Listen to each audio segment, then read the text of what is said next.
शिव विवाह। पार्वती अपने तप को पूर्ण होते देख घर लौट आईं और अपने माता पिता से सारा वृतांत कह सुनाया।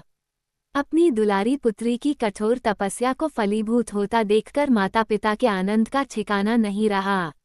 उधर शंकर जी ने सप्तर्षियों को विवाह का प्रस्ताव लेकर हिमालय के पास भेजा और इस प्रकार विवाह की शुभ तिथि निश्चित हुई। सप्तर्षियों द्वारा विवाह की तिथि निश्चित कर दिए जाने के बाद भगवान शंकर जी ने नारद जी द्वारा सारे देवताओं को विवाह में सम्मिलित होने के लिए आदरपूर्वक निमंत्रित किया और अपने गणों को बारात की तैयारी करने का आदेश दिया। उनके इस आदेश से अत्यंत प्रसन्न होकर गणेश्वर शंखकर्ण, केकराक्ष, विकृत, विशाख, विकृतानन, दुंदुभ, कपाल, कुंडक, काकपाददर, मधुपिंड, प्रमथ, वीरभद्र आदि गणों के अध्यक्ष अपने अपने गणों को साथ लेकर चल पड़े। नंदी, क्षेत्रपाला, भैरव आदि गणराज भी कोटि कोटि गणों के साथ निकल पड़े। ये सभी 3 नेत्रों वाले थे। सबके मस्तक पर चंद्रमा और गले में नीले चिन्ह थे। सभी ने रुद्राक्ष के आभूषण पहन रखे थे। सभी के शरीर पर उत्तम भस्म पुती हुई थी। इन गणों के साथ शंकर जी के भूतों, प्रेतों, पिशाचों की सेना भी आकर सम्मिलित हो गई। इनमें डाकिनी, शाकिनी, यातुधान, वेताल, ब्रह्मराक्षस आदि भी शामिल थे। इन सभी के रूप रंग, आकार प्रकार, चेष्टाएं, वेशभूषा, हाव भाव आदि सभी कुछ अत्यंत विचित्र थे। किसी के मुख ही नहीं था और किसी के बहुत से मुख थे। कोई बिना हाथ पैर के ही था तो कोई बहुत से हाथ पैरों वाला था। किसी के बहुत सी आंखें थीं और किसी के पास एक भी आंख नहीं थी। किसी का मुख गधे की तरह, किसी का सियार की तरह, किसी का कुत्ते की तरह था। उन सब ने अपने अंगों में ताज़ा खून लगा रखा था। कोई अत्यंत पवित्र और कोई अत्यंत विभत्स तथा अपवित्र गणवेश धारण किए हुए था। उनके आभूषण बड़े ही डरावने थे। उन्होंने हाथ में नर कपाल ले रखा था। वे सबके सब अपनी तरंग में मस्त होकर नाचते गाते और मौज उड़ाते हुए महादेव शंकर जी के चारों ओर एकत्रित हो गए। चंडी देवी बड़ी प्रसन्नता के साथ उत्सव मनाती हुई भगवान रुद्रदेव की बहन बनकर वहां आ पहुंची। उन्होंने सर्पों के आभूषण पहन रखे थे।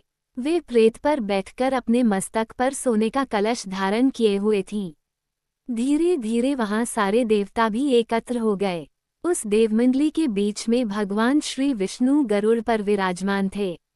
पितामह ब्रह्माजी भी उनके पास में मूर्तिमान वेदों, शास्त्रों, पुराणों, आगमों, संकाद महासिद्धों, प्रजापतियों, पुत्रों तथा कई परिजनों के साथ उपस्थित थे। देवराज इंद्र भी कई आभूषण पहन अपने ऐरावत गज पर बैठ वहां पहुंचे थे। सभी प्रमुख ऋषि भी वहां आ गए थे। तुम्बुरु, नारद, हाहा और हुहु आदि श्रेष्ठ गंधर्व तथा किन्नर भी शिवजी की बारात की शोभा बढ़ाने के लिए वहां पहुंच गए थे। इनके साथ ही सभी जगन माताएं, देवकन्याएं, देवियां तथा पवित्र देवांगनाएं भी वहां आ गई थीं।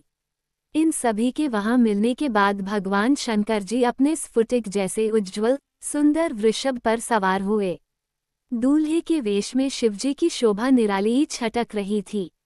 इस दिव्य और विचित्र बारात के प्रस्थान के समय डमरुओं की डम डम, शंखों के गंभीर नाद, ऋषियों महर्षियों के मंत्रोच्चार, यक्षों, किन्नरों, गंधर्वों के सरस गायन और देवांगनाओं के मनमोहक नृत्य और मंगल गीतों की गूंज से तीनों लोक परिव्याप्त हो उठे। उधर हिमालय ने विवाह के लिए बड़ी धूमधाम से तैयारियां की और शुभ लग्न में शिवजी की बारात हिमालय के द्वार पर आ लगी। पहले तो शिवजी का विकट रूप तथा उनकी भूत प्रेतों की सेना को देखकर मैना बहुत डर गई और उन्हें अपनी कन्या का पाणिग्रहण कराने में आनाकानी करने लगी। पीछे से जब उन्होंने शंकर जी का करोड़ों कामदेवों को ले जाने वाला 16 वर्ष की अवस्था का परम लावण्यमय रूप देखा तो वे देव गेह की सुधि भूल गईं और शंकर पर अपनी कन्या के साथ ही साथ अपनी आत्मा को भी न्योछावर कर दिया। हर गौरी का विवाह आनंदपूर्वक संपन्न हुआ। हिमाचल ने कन्यादान दिया। विष्णु भगवान तथा अन्यान्य देव और देवरमणियों ने नाना प्रकार के उपहार भेंट किए। ब्रह्माजी ने वेदोक्त रीति से विवाह करवाया।